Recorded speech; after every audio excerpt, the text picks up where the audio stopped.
Tiddlywinks, Arris here, and I'm back with another one of my legendary bedtime stories. Tonight's tale is a right cracker, Little Red Riding Hood. So gather round, settle down, and no mucking about. There's this little girl, everyone calls her Little Red Riding Hood, not 'cause she's hard, but because she's got this red hood that her nan knitted for her. She won't take the bloody thing off.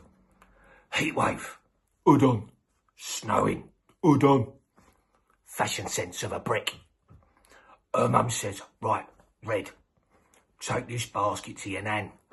Little bit of cake, loaf of bread, bit of butter, and a flask of tea. Straight there, no shortcuts, no chatting.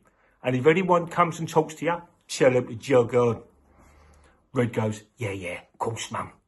Which in kid language means absolutely not.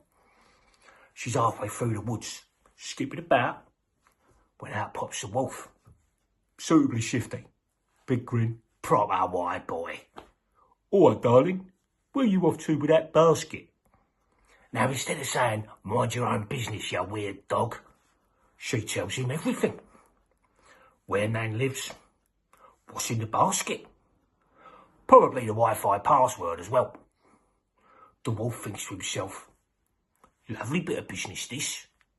So he says, why don't you go into the forest and pick yourself some wild flowers for your old Nan?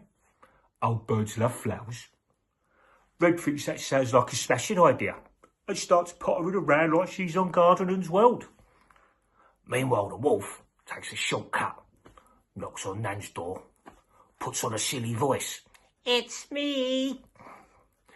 Nan opens the door like she's never seen the news in her life. And bang, wolf's in. Nan's gone. Pyjamas nicked. Straight in the bed. Red turns up later. Strolls in. Sees Nan in bed and goes, Blimey, Nan, your eyes are massive. All the better to see you with, my dear. Your ears, they're huge. All the better to hear you with, my dear. And your teeth, better to eat you with.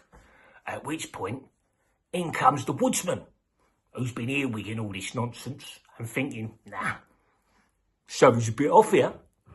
He boots the door open. He sorts the wolf out. Nan hops out, same as houses. And they all sit down for a nice cup of tea, just like it's a Tuesday afternoon. And Little Red Riding Hood, well, she learns a valuable lesson. If there's a stranger in the woods and it starts asking questions, tell him to shut off. Right then, that's your lot. Lights out. Go on, get to Kip.